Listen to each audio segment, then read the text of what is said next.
Welcome dear friends, আশা করি আপনারা ভালো আছেন। ডিয়ার ফ্রেন্ডস, অলরেডি আমরা প্যারামেট্রিক টেস্ট কি আর নন প্যারামেট্রিক টেস্ট কি আমরা জেনেছি। আমরা দেখেছিলাম প্যারামেট্রিক টেস্টের মধ্যে পড়ে হচ্ছে জেড টেস্ট, টি টেস্ট, এফ টেস্ট বা এনোভা। তো আজকে আমরা জেড টেস্ট সম্বন্ধে তো অবশ্যই জানবো। তার আগে আপনাদের মনে একটা প্রশ্ন হতে পারে যে জেড টেস্ট আমরা কখন করব।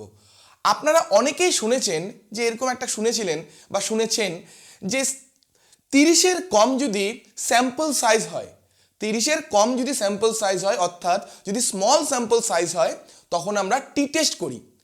কিন্তু যদি স্যাম্পল সাইজ 30 বা 30-এর বেশি হয়, মানে লার্জ স্যাম্পল হয়, তখন আমরা টি টেস্ট করতে পারি না, তখন আমরা জেড টেস্ট করি। এই কথাটা কি পুরোটা ঠিক? এটা সম্বন্ধেও আজকে আমরা জানবো। আপনাদের মধ্যে অনেকে জানতে চেয়েছিলেন যে এটা একটা কোশ্চেনার, এর আগে আমি আপনাদের দেখিয়েছিলাম। জানতে চেয়েছিলেন যে স্যার কোশ্চেনার থেকে কিভাবে আমরা টি টেস্ট বা জেড টেস্ট করি, তার পুরো প্রসিডিওরটা একটু বলুন। আজকে আমরা সেটাও জানবো। তবে আজকের পড়া শুরু করার আগে বলছি, যদি আপনারা এই ভিডিওর পিডিএফ চান এবং আমাদের চ্যানেলে কি ভিডিও আসতে চলেছে তার আপডেট পেতে চান, তাহলে অবশ্যই আমাদের ফেসবুক পেজ এবং টেলিগ্রাম চ্যানেলকে আপনারা জয়েন করবেন। আমি সার্থক পাল আপনাদের সবাইকে স্বাগত জানাচ্ছি আমাদের YouTube channel time to learning. চলুন তাহলে শুরু করি। তাহলে ডিয়ার ফ্রেন্ডস, আজকের আমাদের টপিক হলো জেড টেস্ট। তাহলে কথা হলো যে কখন আমরা জেড টেস্ট করব আর কখন আমরা টি টেস্ট করব। তাহলে সেটা জানার আগে বা সেটা বোঝার আগে আমরা কিছু আগে বিষয় বুঝি। সেটা হলো স্যাম্পল সাইজ আর হলো স্যাম্পলটার নেচার কীরকম। আমরা দেখব যে স্যাম্পলটা স্মল স্যাম্পল নাকি লার্জ স্যাম্পল। আমরা দেখব স্যাম্পলটার নেচার কীরকম, সেটা ইন্ডিপেন্ডেন্ট নাকি কোরিলেটেড বা ডিপেন্ডেন্ট। তো আমরা অলরেডি জানি স্ট্যাটিস্টিক্সে 30-এর কম যদি স্যাম্পল থাকে, স্যাম্পল সাইজ যদি 30-এর কম হয়, তখন সেটাকে আমরা কি বলি? Small sample. আর স্যাম্পল সাইজ যদি 30 বা তার বেশি হয়, 30 বা তার বেশি হয়, তখন সেটাকে আমরা বলি লার্জ স্যাম্পল। ওকে, স্ট্যাটিস্টিক্সে এটা আমরা আগেই পড়েছিলাম। যদি স্যাম্পল সাইজ, যে কতগুলো স্যাম্পল নিয়ে আমি কাজ করছি, সেটা যদি 30-এর কম হয়, সেটাকে আমরা বলি স্মল স্যাম্পল। আর যদি স্যাম্পল সাইজ 30 বা তার বেশি হয়, তখন সেটাকে বলি আমরা লার্জ স্যাম্পল। তাহলে ইন্ডিপেন্ডেন্ট স্যাম্পল কি আর হচ্ছে ডিপেন্ডেন্ট বা কোরিলেটেড স্যাম্পল কি, এটা একটু বুঝি। তো ইন্ডিপেন্ডেন্ট বোঝাই যাচ্ছে যে দুটো স্যাম্পলের মধ্যে কোনো ডিপেন্ডেন্সি নেই, দুজনেই একদমই স্বাধীন। ধরুন আমি এরকম কোনো একটা রিসার্চ করছি বা এরকম কিছু আমি জানতে চাই যে আমাদের কুচবিহার ডিস্ট্রিক্টে ছেলে আর মেয়ের বুদ্ধির মধ্যে কোনো সিগনিফিকেন্ট ডিফারেন্স আছে কিনা। কি বললাম? আমাদের কুচবিহার ডিস্ট্রিক্টের যে ছেলে আর মেয়েরা আছে তাদের বুদ্ধির মধ্যে কোনো সিগনিফিকেন্ট ডিফারেন্স আছে কিনা। এর জন্য আমি কি করলাম? কুচবিহার ডিস্ট্রিক্টের ছেলেদের থেকে কিছু ডেটা নিলাম আর কুচবিহার ডিস্ট্রিক্টের মেয়েদের থেকেও কিছু ডেটা নিলাম। এখন দুটোকে আমরা কম্পেয়ার করব। তাহলে এখানে দেখুন, এই যে স্যাম্পল দুটো, এরা কিন্তু ইন্ডিপেন্ডেন্ট। ছেলেরা কিন্তু মেয়েদের প্রভাবিত করছে না বা মেয়েরা কিন্তু ছেলেদের কিন্তু প্রভাবিত করছে না। এদের থেকে যে আমি ডেটাটা নিয়েছি পুরো, কিন্তু এরা ইন্ডিপেন্ডেন্ট ছিল বা স্বাধীন ছিল, একজন আরেকজনকে কোনোভাবেই প্রভাবিত করছে না। কিন্তু ধরুন আমি এমন একটা রিসার্চ করতে চাচ্ছি যে আমি দেখতে চাই যে স্টুডেন্টদের অ্যাংজাইটির প্রভাব স্টুডেন্টদের উপর কীরকমভাবে পড়ে, স্টুডেন্টদের এক্সামের উপর কীভাবে পড়ে। তো আমি কি করলাম? আমি স্টুডেন্টদের একটা এক্সাম নিলাম। প্রথমে কিছু স্টুডেন্ট ছিল, সেখানে 50 জন বা 100 জন স্টুডেন্ট ছিল, তাদের উপর কোনো একটা এক্সামিনেশন নিলাম, তাদের একটা এক্সাম নিলাম। এখন কি করলাম? তাদের এই এক্সামটা নেওয়ার পর তাদের বিভিন্নভাবে এমন কিছু তাদের কথা বললাম, যেটার ফলে তাদের মনে বিভিন্ন ফেয়ার বা এংজাইটি চলে আসবে। বিভিন্ন বললাম যে এখন আমি তোমাদের আরেকটা পরীক্ষা নিচ্ছি, এই পরীক্ষাটা যদি তোমরা পাস না করতে পারো তাহলে তোমাদের আমি সবাইকে ফেল করে দিব। এরকম বিভিন্ন ভয় ওদের দেখালাম। এখন তাদের উপর আমি এই পরীক্ষাটা আরেকবার নিলাম বা এই টাইপেরই আরেকটা পরীক্ষা নিলাম। ওকে, তারপরে তাদের থেকে ডেটা কালেক্ট করলাম। এখন যদি আমরা লক্ষ্য করি, পরের যে ডেটাটা নিলাম সেটা কিন্তু ডিপেন্ডেন্ট ডেটা হয়ে গেল। কেন? সেটা কিন্তু আর স্বাধীনভাবে ওরা দিল না, আমি কিন্তু অলরেডি ভয় দেখিয়েছি তার আগে। তার মানে তারা যে অ্যান্সারগুলো করেছে সেখানে কিন্তু কোথাও না কোথাও তাদের কিছু ফেয়ার কাজ করেছে। তাই কিন্তু সেটা আর ইন্ডিপেন্ডেন্ট ডেটা থাকবে না, পরেরটা সেটা কি হয়ে যাবে? Dependent data. ওকে, তাহলে এটা গেল ইন্ডিপেন্ডেন্ট ডেটা আর এটা গেল ডিপেন্ডেন্ট ডেটা বা কোরিলেটেড ডেটা। ওকে, তাহলে এখন আমরা এখান থেকে বোঝার চেষ্টা করবো যে কখন আমরা জেড টেস্ট করব, কখন আমরা টি টেস্ট করব। যখন আমরা জেড টেস্ট করি বা টি টেস্ট করি, আমাদের দেখার প্রয়োজন নেই ডেটাটা ইন্ডিপেন্ডেন্ট নাকি ডিপেন্ডেন্ট বা কোরিলেটেড, এটার উপর নির্ভর করবে না, মেইনলি নির্ভর করবে স্মল না লার্জ। ওকে, তাহলে বহু বইয়ে লেখা আছে যে ডেটা যদি স্মল হয়, মানে ডেটা যদি স্মল হয় বলতে স্যাম্পল সাইজ যদি 30-এর কম হয়, স্যাম্পল সাইজ মানে আমি যদি 30-এর কম স্যাম্পল নিয়ে কাজ করি, তখন আমরা করব টি টেস্ট, তখন আমরা করব টি টেস্ট। আর ডেটার সাইজ বা স্যাম্পল সাইজ, ডেটার সাইজ না স্যাম্পল সাইজ যদি 30 বা তার বেশি হয়, তখন আমরা করব জেড টেস্ট। ওকে, বহু বই লেখা আছে এরকম যে 30-এর কম যদি স্যাম্পল সাইজ হয় তাহলে আমরা করব টি টেস্ট, আর 30 বা 30-এর বেশি যদি হয় তখন আমরা করব জেড টেস্ট। কিন্তু আপনাদের মধ্যে অনেকেই বহু পিএইচডি থিসিস পেপারে দেখেছেন যে স্যাম্পল সাইজ হয়তো 500, স্যাম্পল সাইজ ছিল 500, সেখানে জেড টেস্ট না করে টি টেস্ট দিয়ে করেছে। তাহলে কি সেটা ভুল? সেটা কি তাহলে ভুল বলবো? দেখুন তাহলে ব্যাপারটা কি, যে 30-এর কম হলে আমাদের টি টেস্ট করা দরকার, আর যদি 30-এর বেশি হয় তাহলে আমাদের জেড টেস্ট করা দরকার, এটা টেকনিক্যালি ঠিক।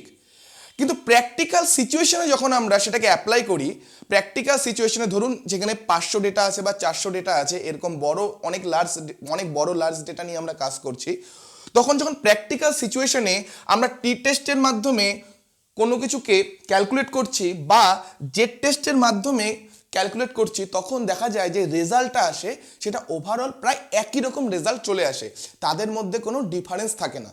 মানে আমরা দেখব যে টি টেস্ট আর জেড টেস্ট যে আছে তাদের যে ফর্মুলার মধ্যে সামান্য পার্থক্য আছে, কিন্তু ডেটা যদি খুব বড় হয়ে যায়, মানে 30-এর উপরে আমি করতে পারি না, 30-32 এরকম বলছি না, ডেটা যদি খুব বেশি বড় হয়ে যায় 400-500 এরকম যখন ডেটার সাইজ স্যাম্পল সাইজ হয়ে যাচ্ছে, তখন আমরা দেখব যে টি টেস্টও যা রেজাল্ট দেয় জেড টেস্টও প্রায় সেম রেজাল্ট দেয়। এর জন্য প্র্যাকটিক্যালি যখন ডেটা স্যাম্পল সাইজ খুব বড় হয়ে যায় তখন এই দুয়ের মধ্যে কোনো পার্থক্য থাকে না। আমরা অলরেডি দেখেছিলাম যে 5% সিগনিফিকেন্ট লেভেলে জেড স্কোর বা জেডের ক্রিটিক্যাল ভ্যালু কত ছিল আমরা দেখেছিলাম না, 1.96 5% সিগনিফিকেন্ট লেভেলে। আর 1% সিগনিফিকেন্ট লেভেলে জেডের ভ্যালু ছিল, মনে আছে সবার, 2.58। আমরা পড়েছিলাম যে 5% সিগনিফিকেন্ট লেভেলে জেডের ক্রিটিক্যাল ভ্যালু হয় 1.96, আর 1% সিগনিফিকেন্ট লেভেলে জেডের ক্রিটিক্যাল ভ্যালু হয় 2.58।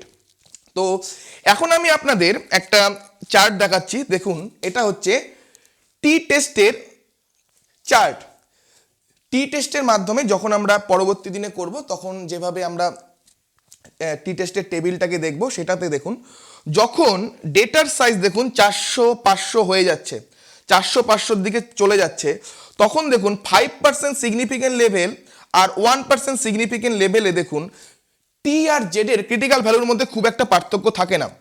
দেখুন যখন 400-500 হয়ে যাচ্ছে তখন 5% সিগনিফিকেন্ট লেভেলে দেখুন 1.97, আর 500 যদি হয় তখন কত হচ্ছে 1.96, আর 1% সিগনিফিকেন্ট লেভেলে দেখুন যখন স্যাম্পল সাইজ 400 হয়ে যাচ্ছে তখন ক্রিটিক্যাল ভ্যালুর মান হচ্ছে 2.59, আর যখন 500 হয়ে যাচ্ছে তখন হচ্ছে 2.58। তাহলে আমরা দেখুন কি লক্ষ্য করলাম, স্যাম্পল সাইজ যখন 400-র কাছাকাছি চলে যাচ্ছে, 400-র কাছাকাছি চলে যাচ্ছে, তখন টি যে টেস্ট আছে টি টেস্টে ক্রিটিক্যাল ভ্যালুর মান কত হচ্ছে 5% সিগনিফিকেন্ট লেভেলে 1.97, সেখানেই জেড টেস্টে ভ্যালু হচ্ছে 1.96, দেখুন প্রায় সমান। আর 1% লেভেলে যখন 400-র মতো স্যাম্পল থাকে তখন আমাদের কি হচ্ছে 2.59, এটা হচ্ছে টি টেস্টে। আর এমনি জেড টেস্টে কত পাচ্ছি 2.58, মানে খুব একটা হেরফের করে না। কিন্তু যখন দেখুন 500 হয়ে যাচ্ছে ভ্যালুটা, তখন কিন্তু দেখুন টি টেস্টের ভ্যালু কিন্তু 1.96 হয়ে যাচ্ছে, টি টেস্টের ক্রিটিক্যাল ভ্যালুর মান, আর 1%-এ কিন্তু 2.58 হয়ে যাচ্ছে।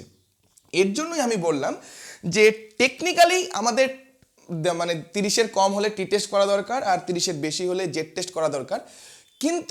কিন্তু প্র্যাকটিক্যালি এই দুয়ের মধ্যে যখন আমরা প্র্যাকটিক্যাল সিচুয়েশনে এগুলোকে অ্যাপ্লাই করি খুব একটা পার্থক্য আসে না, সামান্য দশমিকের পার্থক্যই আসে।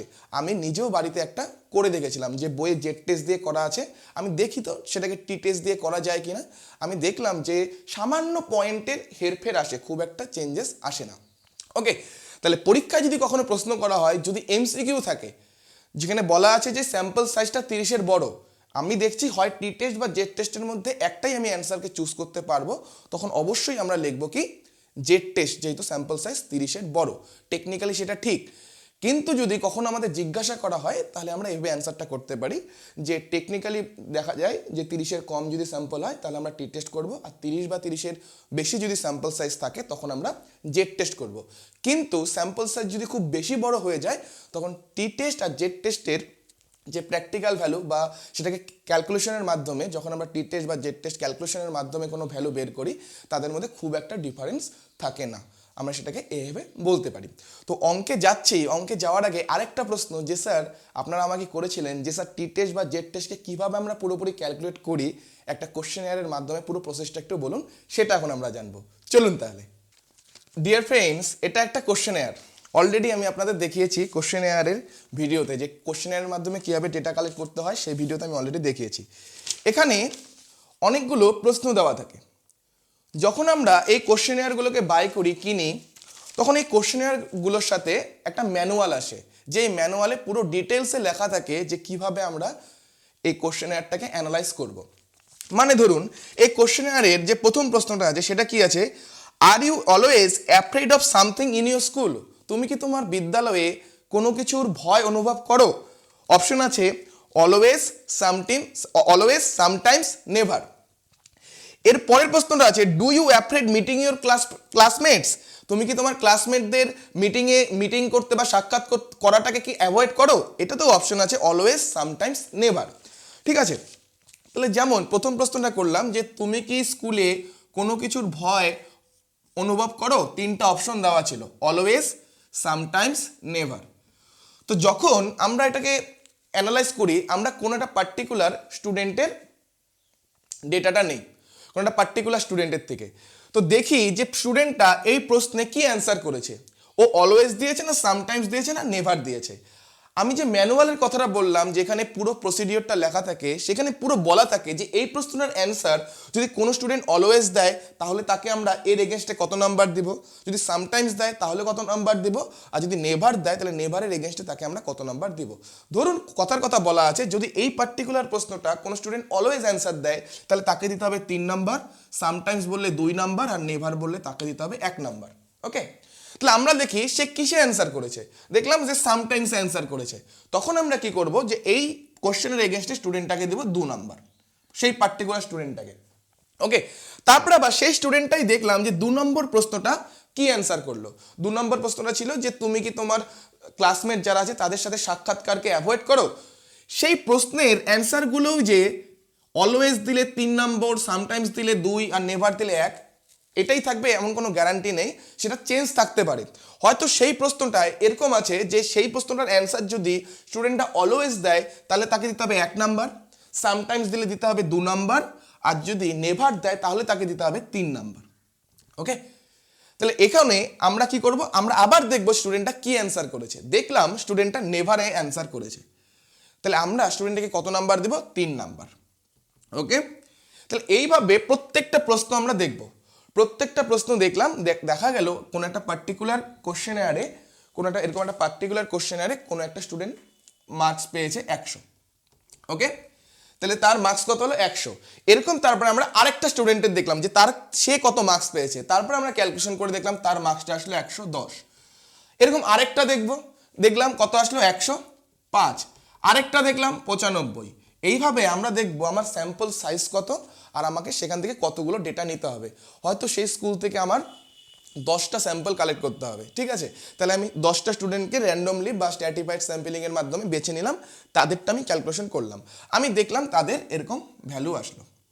ওকে, এইভাবে আমরা ধরুন 100টা স্যাম্পল নিয়ে কাজ করছি, তাহলে আমাকে একটা স্কুল থেকে আমি 10টা স্যাম্পল নিয়েছি, তাহলে 10টা স্কুল থেকে আমি 100টা স্যাম্পল পাবো।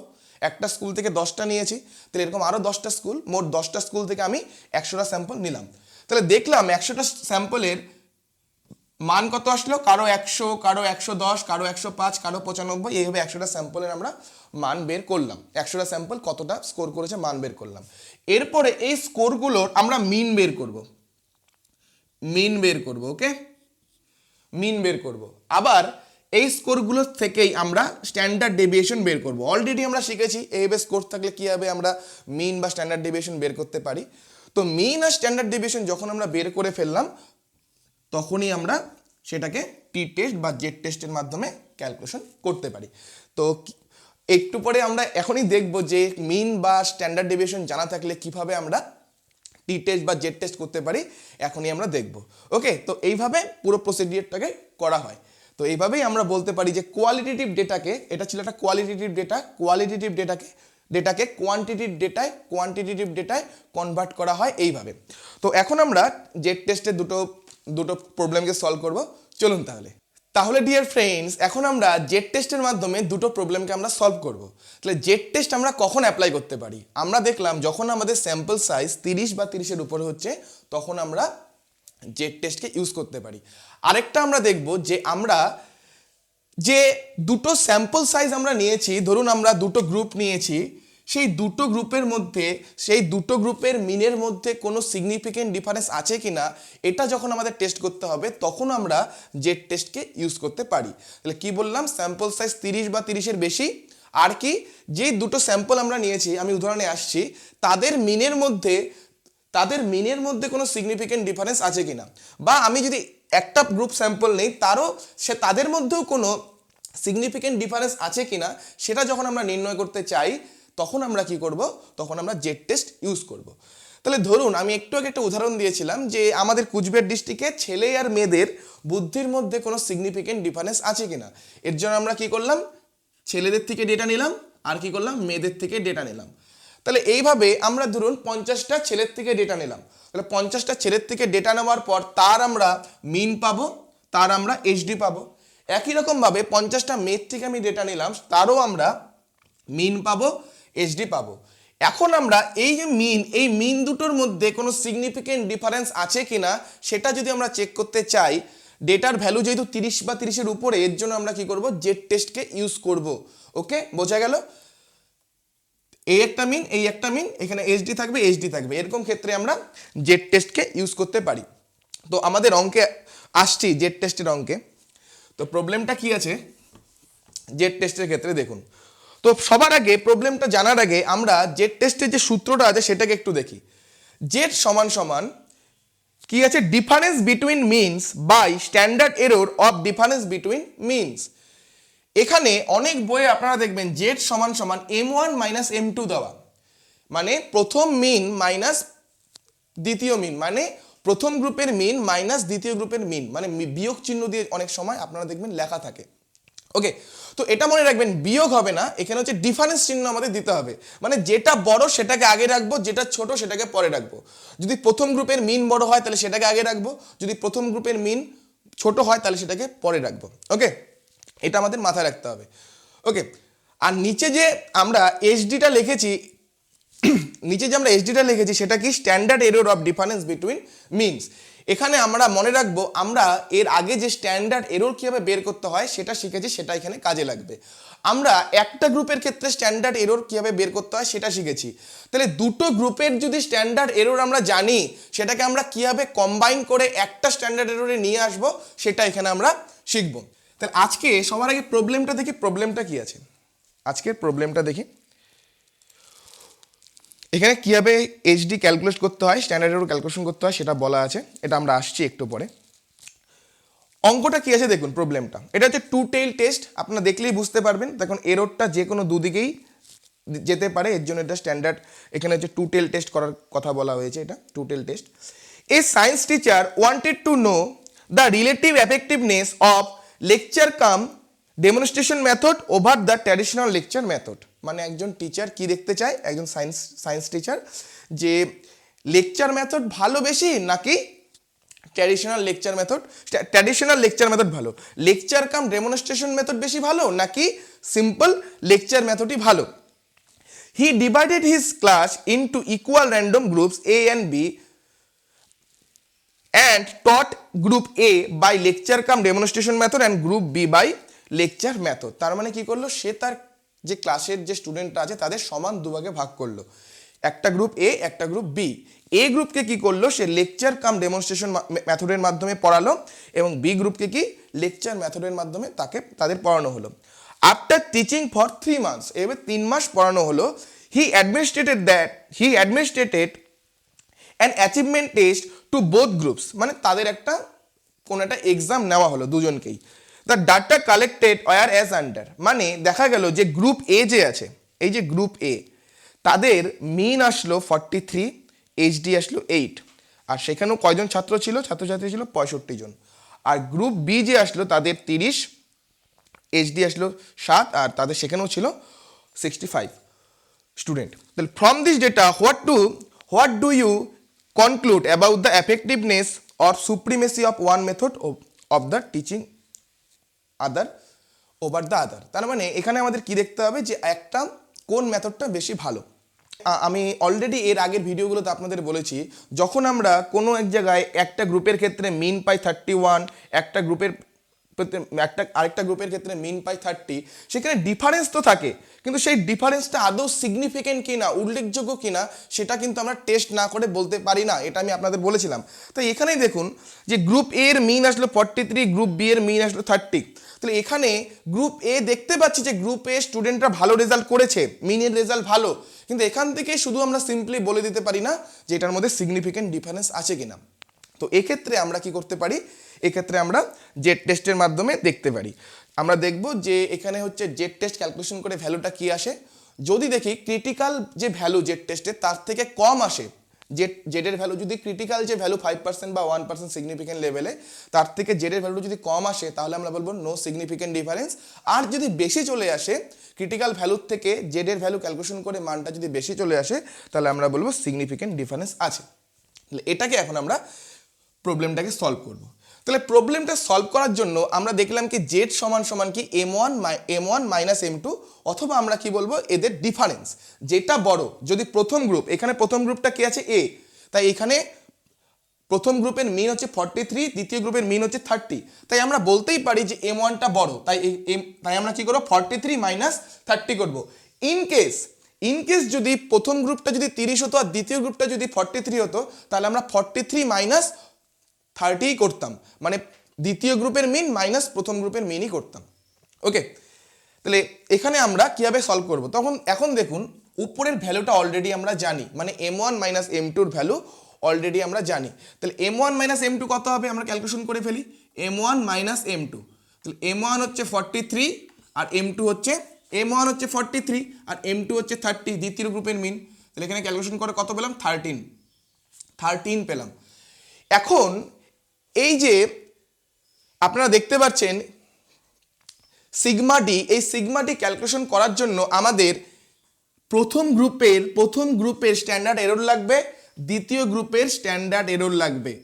দেখুন এটা হচ্ছে প্রথম গ্রুপের স্ট্যান্ডার্ড এরর প্লাস দ্বিতীয় গ্রুপের স্ট্যান্ডার্ড এরর। কি করা আছে সিগমা ডি, কি করা আছে প্রথম গ্রুপের স্ট্যান্ডার্ড এরর সিগমা m1 তার স্কয়ার প্লাস দ্বিতীয় গ্রুপের স্ট্যান্ডার্ড এরর মানে সিগমা m2 তার স্কয়ার, মানে প্রথম গ্রুপের স্ট্যান্ডার্ড এরর বার করব তার স্কয়ার করব, প্লাস দ্বিতীয় গ্রুপের স্ট্যান্ডার্ড এরর বার করব তার স্কয়ার করব, তারপরে দুটোর মধ্যে রুট ওভার দিয়ে দিলেই আমাদের সিগমা ডি বের হবে। এটাই একটু আগে আমরা পড়লাম যে standard error of difference between means. তাহলে এটাকেই এখন আমরা বের করব। ওকে, তাহলে প্রথম গ্রুপের যদি আমরা দেখি স্ট্যান্ডার্ড এরর কি হবে, তাহলে স্ট্যান্ডার্ড এরর কি প্রথম গ্রুপের ক্ষেত্রে সিগমা m1। তাহলে এটার কি হবে আমরা জানি যে এই গ্রুপের standard deviation by root N. তাহলে এখানে যেহেতু গ্রুপ 1 যেহেতু এটা, তাই এটাকে গ্রুপ আমি কি দিলাম n1 দিলাম। তাহলে প্রথম গ্রুপের স্ট্যান্ডার্ড ডেভিয়েশন কত ছিল 8, তাহলে 8 by root over 65, 8 by root over 65। একই রকম ভাবে আমরা দ্বিতীয় গ্রুপের ক্ষেত্রে স্ট্যান্ডার্ড এরর বার করব। কি হবে দ্বিতীয় গ্রুপের standard deviation, okay, by root over n2। তাহলে দ্বিতীয় গ্রুপের ক্ষেত্রে স্ট্যান্ডার্ড ডেভিয়েশন কত আছে? দ্বিতীয় গ্রুপের ক্ষেত্রে স্ট্যান্ডার্ড ডেভিয়েশন হচ্ছে 7, তাহলে 7 বাই রুট 65। ওকে, এখন আমাদের কি প্রয়োজন? আমার এদের স্কয়ার প্রয়োজন, তাই না? দেখুন আমাদের স্ট্যান্ডার্ড এররের স্কয়ার দেওয়া, এটাও দ্বিতীয় গ্রুপের যে স্ট্যান্ডার্ড এরর তার স্কয়ার দেওয়া। তাহলে এদের আমরা কি করতে হবে? স্কয়ার করতে হবে। তাহলে পুরোটার যদি স্কয়ার করি তাহলে 8 square 64 by 8 square 64 by root over 65 square কী হবে 65 হবে। তখন আমরা জানি না যে √5 ইন্টু √5 মিলে কি হয় 5ই হয়। তাহলে রুট ওভার 65 কী হবে root over 65 into root over 65 মিলে কি হবে 65 হবে। আর এটার যদি আমরা স্কোয়ার করি আমাদের আসবে 49, 7 স্কোয়ার মানে হচ্ছে 49 আর রুট ওভার 65 স্কোয়ার করলে 65ই আসবে। তাহলে এখান থেকে আমরা জেড সমান সমান কি পেলাম দেখি, জেড সমান সমান পেলাম m1 মাইনাস m2 ক্যালকুলেশন করে আমরা পেয়েছি 13 বাই রুট ওভার প্রথম গ্রুপের স্ট্যান্ডার্ড এরর তার স্কোয়ার, সেটা কত পেয়েছিলাম আমরা, স্কোয়ারটার ভ্যালুই কিন্তু আমরা পেয়েছি 64 বাই 65, এটা কিন্তু স্কোয়ারটারই ভ্যালু, প্লাস দ্বিতীয় গ্রুপের ক্ষেত্রে কত পেলাম 49 বাই 65। এখন আমরা সিম্পল ক্যালকুলেশন করব, জেডের ভ্যালু কত আসে আমরা দেখব। তাহলে এটা পুরো ক্যালকুলেশন করে আমরা পাচ্ছি 9.8597, জেডের ভ্যালু পুরো ক্যালকুলেশন করে আমরা পাচ্ছি 9.8597। এখন আমরা দেখব এই ডিফারেন্সটা, এই ভ্যালুটা সিগনিফিকেন্ট না সিগনিফিকেন্ট না। তাহলে আমরা জানি যে 5% সিগনিফিকেন্ট লেভেলে জেডের ভ্যালু কত হয়, জেডের ভ্যালু হয় 1.96 5% সিগনিফিকেন্ট লেভেলে, আর 1% সিগনিফিকেন্ট লেভেলে জেডের ভ্যালু হয় 2.58। এটা কখন, যদি আমরা টু টেল টেস্টের ক্ষেত্রে দেখি, ওয়ান টেল টেস্টের ক্ষেত্রে সামান্য চেঞ্জ হয়, টু টেল টেস্টের ক্ষেত্রে। আর এটা দেখেছিলাম যে প্রবলেমটা আমাদের টু টেল টেস্ট ছিল। তাহলে দেখুন 5% সিগনিফিকেন্ট বলি বা 1% সিগনিফিকেন্ট লেভেল বলি, দু ক্ষেত্রেই দেখুন আমরা যে জেডের ভ্যালুটা পেলাম সেটা কিন্তু ক্রিটিক্যাল যে ভ্যালু 5% বা 1% তার থেকে কিন্তু বেশি এসেছে আমাদের জেডের ভ্যালুটা। তাই আমরা কি বলবো, তাহলে আমরা এটাই বলবো যে এই দুজনের মধ্যে সিগনিফিকেন্ট ডিফারেন্স আছে, মানে লেকচার কাম ডেমনস্ট্রেশন মেথড আর সিম্পল ট্র্যাডিশনাল লেকচার মেথড, এই দুটোর মধ্যে সিগনিফিকেন্ট ডিফারেন্স আমরা দেখতে পাচ্ছি। এবং যেই গ্রুপের তাহলে মিনটা বেশি তাহলে তাকেই আমার এখানে ভালো বলতে হচ্ছে। ঠিক আছে, তাহলে এটার মাধ্যমে এখানে আমরা কি করলাম, এই প্রবলেমটাকে আমরা জেড টেস্টের মাধ্যমে ক্যালকুলেশন করলাম। এরকমই আরেকটা প্রশ্ন আমরা সলভ করে নিই, চলুন তাহলে ডিয়ার ফ্রেন্ডস নেক্সট কোশ্চেনটা দেখুন, এটা ওয়ান টেল টেস্ট। কি আছে, A mathematics teacher divides his class into two random groups. He provides special coaching in competition skill for one hour daily to experimental group, hoping that such a drill will promote the competition skill of the students of this group. The control group is not provided any such drill. At the end of the session, he administers an achievement test and collects data as under. বোঝা গেল, তো একজন mathematics teacher কি করেছে, দুটো গ্রুপে স্টুডেন্টদের ভাগ করেছে র্যান্ডমলি, সেখানে একজনকে কোনো একটা পার্টিকুলার স্কিলের উপর প্রতিদিন 1 ঘন্টা করে ক্লাস করায়, এবং আরেকটা যে গ্রুপ আছে সেই গ্রুপে কোনো এক্সপেরিমেন্ট এরকম করে না। ওকে, তো আমরা জানি এক্সপেরিমেন্টাল গ্রুপ আর কন্ট্রোল গ্রুপ কাকে বলে। এক্সপেরিমেন্টাল গ্রুপ হচ্ছে যাকে আমরা ট্রিটমেন্ট দেই, আর কন্ট্রোল গ্রুপ হচ্ছে যাদের আমরা ট্রিটমেন্ট দেই না। তো দেখা গেল কিছুদিন পর সে একটা এক্সামিনেশন নিল, অ্যাচিভমেন্ট টেস্ট নিল, সেখানে যে এক্সপেরিমেন্ট গ্রুপ আছে তাদের মিন আসলো 35, এইচডি আসলো 4, আর সেখানে স্টুডেন্ট ছিল 48। আর কন্ট্রোল গ্রুপের মধ্যেও পরীক্ষাটা নিল, তাদের এসেছিল 30, এইচডি আসলো 3 আর এন আসলো 45। তো বলেছে যে এখানে বলেছে is the gain difference between means significance enough to indicate that a drill in mathematics promote competition skill. তাহলে আমরা তো দেখলাম যে এক্সপেরিমেন্টাল গ্রুপের মিন আসলো 35 আর কন্ট্রোল গ্রুপের আসলো 30। তাহলে এই যে তাদের মধ্যে ডিফারেন্স, একজনের 35 একজনের 30, এটা কি সিগনিফিকেন্ট ডিফারেন্স আমরা বলতে পারবো? আমরা কি বলতে পারবো যে এই যে তাদেরকে যে এক্সট্রা কোচিং দেওয়া হচ্ছিল সেটা তাদের মধ্যে একটা উল্লেখযোগ্য পরিমাণ ডিফারেন্স এনেছে, সেটাই এখানে আমরা টেস্ট করব। তাহলে এটা কিন্তু ওয়ান টেল টেস্ট। কেন ওয়ান টেল টেস্ট? তখন এখানে যে ডিফারেন্সটা আসবে এটা কিন্তু একদিকেই আসবে। কেন একদিকে আসবে? দেখুন আমরা জেনারেলি কী ভাবি যে কোনো একটা স্টুডেন্টকে যদি আমরা তাকে যদি কোনো কোচিং না দেই আর একটা স্টুডেন্টকে যদি কোচিং দেই, তাহলে ডিফারেন্সটা কিন্তু একদিকেই আসবে, যে যাদের কোচিং দিয়েছি তাদেরই বেশি আসবে। এরকম কিন্তু হবে না যে জেনারেলি যদি আমরা লক্ষ্য করি যাদের কোচিং দিয়েছি তাদের কম আসবে। এর জন্য এই এররটা যেহেতু একদিকেই আসতে পারে, এর জন্য এটা হচ্ছে ওয়ান টেল টেস্ট। ওকে, তো এখানে যখনই আমরা ওয়ান টেল টেস্ট করব, তো ওয়ান টেল টেস্ট আপনারা বুঝতেই পারছেন টেকনিক্যালি এটা আমাদের জেড টেস্ট দিয়ে করা দরকার, যেহেতু আমাদের ভ্যালুটা এন এর ভ্যালু 48 আর 45 আছে, 30-এর উপরে আছে।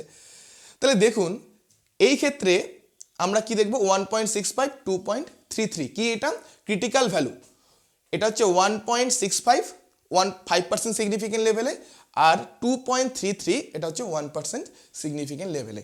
আচ্ছা এটা আপনাদের বলে দেই যে স্যার এখানে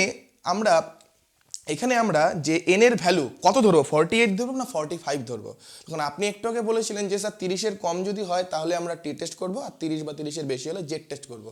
তাহলে মনে রাখবেন যেখানে এখানে অ্যাকচুয়ালি এন এর ভ্যালু কত, এখানে অ্যাকচুয়ালি এন এর ভ্যালু কিন্তু 48ও না 45ও না, এই দুটোকে যোগ করে আমরা 93 পাবো। তাহলে 93 হবে এখানে এন এর ভ্যালু, মানে এখানে স্যাম্পল সাইজ হচ্ছে 93। ওকে, তো আমরা এটা মনে রাখবো যে জেড এর ক্রিটিক্যাল ভ্যালু যেহেতু ওয়ান টেল টেস্ট 5% সিগনিফিকেন্ট লেভেলে 1.65 আর 1% সিগনিফিকেন্ট লেভেলে 2.33, এতটুকু মনে রাখবো। তো এখানে আমরা দেখলাম যে যাদের উপর ড্রিলটা করা হয়েছিল, যাদের কোচিং দেওয়া হয়েছিল তাদের গড় এসেছে 35, যাদের দেওয়া হয়নি 30। তাহলে আমরা যখনই জেড টেস্ট করব আমরা কি করব M1 মাইনাস M2 বের করে নেব। আমরা দেখবো যদি M1 বড় হয় তাহলে M1 মাইনাস M2 করবো, যদি M2 বড় হয় তাহলে M2 মাইনাস M1 করবো, যেটা বড় সেটাকে আগে রাখবো। এখানে M1 বড়ই আছে, তাহলে 35 মাইনাস 30 ক্যালকুলেশন করলে আসবে 5, তাহলে ডিফারেন্স কত পেলাম 5। এখন আমাদের কাজ কি প্রত্যেকটা গ্রুপের স্ট্যান্ডার্ড এরর আমাদের বের করা। তাহলে প্রথম গ্রুপের স্ট্যান্ডার্ড এরর কি হবে, সেটা হচ্ছে সিগমা M1, এটা স্ট্যান্ডার্ড এরর কি হবে আমরা দেখব। সেই গ্রুপের স্ট্যান্ডার্ড ডেভিয়েশন কত 4 বাই রুট ওভার সেখানে কতজন স্টুডেন্ট আছে 48, তাহলে রুট ওভার 48। ওকে, একই রকমভাবে আমরা দ্বিতীয় গ্রুপেরও স্ট্যান্ডার্ড এরর বার করব সিগমা M2, তাহলে কীভাবে বের করব সেই গ্রুপের standard deviation 3 by root over সেই গ্রুপে কতজন স্টুডেন্ট আছে রুট ওভার 45। নেক্সট কাজ কি থাকে আমাদের, নেক্সট কাজ থাকে এদের স্কোয়ার করা। কেন, তখন আমাদের এই যে সিগমা ডি আমরা বের করব, সিগমা ডি বের করতে গেলে স্ট্যান্ডার্ড এররগুলোর আমাকে স্কোয়ার নিতে হবে। তাহলে স্কোয়ার যদি নেই, এটা 4 স্কোয়ার মানে 16 আর রুট ওভার 48 স্কোয়ার মানে 48। একটু আগে আমরা দেখেছিলাম যে রুট ওভার 65 তার যদি স্কোয়ার থাকে রুট আর স্কোয়ার আউট হয়ে গিয়ে কি থাকে শুধু ভিতরের সংখ্যাটাই পড়ে থাকে। এটার কি হবে 3 স্কোয়ার 9 আর রুট ওভার 48 45। ওকে, এটা হবে আমাদের মোটামুটি হয়ে গেল। এখন আমরা এখান থেকে কি বার করব সিগমা ডি বের করব। তাহলে সিগমা ডি কি হবে রুট ওভার এটা যোগ এটা, তাহলে 16/48 যোগ 9/45। এখন আমরা এটাকে ক্যালকুলেশন করব। তাহলে ক্যালকুলেশন করে আমরা পেলাম সিগমা ডি সমান সমান রুট ওভার 8/15। তাহলে এখান থেকে আমরা জেড এর ভ্যালু বার করব। তাহলে জেড এর ভ্যালু আমরা কত পাবো, জেড এর ভ্যালু পাবো 5/8/15। এখন এটা ক্যালকুলেশন করে আমরা দেখব জেড এর ভ্যালু কত আসে। তাহলে এটা ক্যালকুলেশন করে জেড এর ভ্যালু আসলো 6.849 বা এটাকে আমরা 6.85ও বলতে পারি। তাহলে আমাদের জেড এর ভ্যালু আসলো এটা। তাহলে এখন আমরা দেখব এই ভ্যালুটা ক্রিটিক্যাল ভ্যালু থেকে বেশি না কম। যদি কম হয় তাহলে আমরা নাল হাইপোথিসিসকে একসেপ্ট করব, বলবো যে এদের মধ্যে কোনো সিগনিফিক্যান্ট ডিফারেন্স নেই। আর যদি ক্রিটিক্যাল ভ্যালুর থেকে যদি এই মানটা যদি বেশি হয়ে যায় তাহলে আমরা নাল হাইপোথিসিসকে রিজেক্ট করব, আমরা বলবো এদের মধ্যে সিগনিফিক্যান্ট ডিফারেন্স আছে। তাহলে দেখুন এটা ছিল একটা ওয়ান টেল টেস্টে ক্রিটিক্যাল ভ্যালু 5% সিগনিফিক্যান্ট লেভেলে হয় জেড এর ক্রিটিক্যাল ভ্যালু হয় 1.65 আর 1% হয় 2.33। উভয় ক্ষেত্রেই দেখুন আমাদের যে জেড এর ভ্যালু আছে, জেড এর ভ্যালু যেটা আসলো সেটা ক্রিটিক্যাল ভ্যালু থেকে কিন্তু বেশি আসলো। তাহলে আমরা কি বলবো নাল হাইপোথিসিস রিজেক্টেড। তাহলে আমরা বলবো যে এই দুয়ের মধ্যে সিগনিফিক্যান্ট ডিফারেন্স আছে এবং আমাদের যে কোচিংটা দেওয়া হয়েছিল সেটা স্টুডেন্টদের পজিটিভ ওয়েতে কাজ করেছে। তাহলে ডিয়ার ফ্রেন্ডস এটা ছিল আমাদের জেড টেস্টের ভিডিও। এর পরের দিন আমরা টি টেস্টের ভিডিও করব। স্ট্যাটিস্টিক্সের উপর অলরেডি কিন্তু অনেক ভিডিও আমাদের চ্যানেলে করা আছে, আপনারা যদি সেগুলো দেখেন অবশ্যই আপনারা সেখান থেকে উপকৃত হবেন। আপনাদের ভিডিওটা কেমন লাগলো অবশ্যই কমেন্ট করে জানাবেন। ভিডিওটা যদি ভালো লেগে থাকে অবশ্যই ভিডিওটাকে লাইক করবেন, যার প্রয়োজন তার সাথে শেয়ার করবেন। এরকম আরও ভিডিও পেতে আমাদের চ্যানেলটাকে অবশ্যই সাবস্ক্রাইব করবেন। ভালো থাকবেন এবং সবাইকে ভালো রাখবেন। Thank you.